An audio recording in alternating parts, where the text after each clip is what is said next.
Bombed homes, men beaten, families left behind. Syrian refugees in Tucson described their flight from their homeland.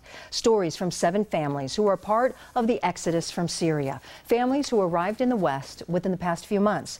And 9 News Side's Keaton Thomas joins us tonight with a closer look at the crisis.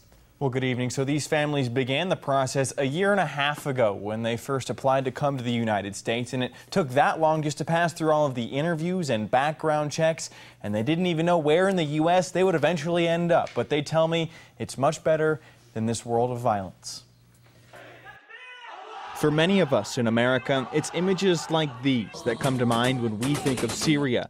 It's either thousands leaving for Europe or inside the country, visions of war, masked men, buildings leveled. Tonight, we're learning those images don't lie. Several families arriving here in Tucson within just the past few months, all refugees. They explained to me their own horrors. His house he just told me it was demolished by the bomb. They bombed his house.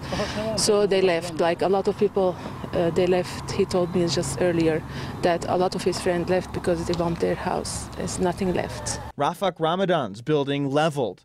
Mofak Beige lost his livelihood. He was driving, he's a taxi driver, so they stopped him and took him down, beat him, and took his money, took the car too. That was in Syria? That was in Syria. Today, they're not in Syria. We joined them for a potluck at Freedom Park. Several of the Syrian refugee families joined in. Kids running around with no fear of violence, even selfies. And plenty of Syrian food. I'm told the refugees never wanted to leave Syria. They just had to. And now that they're in Tucson, they want to be a part of our community.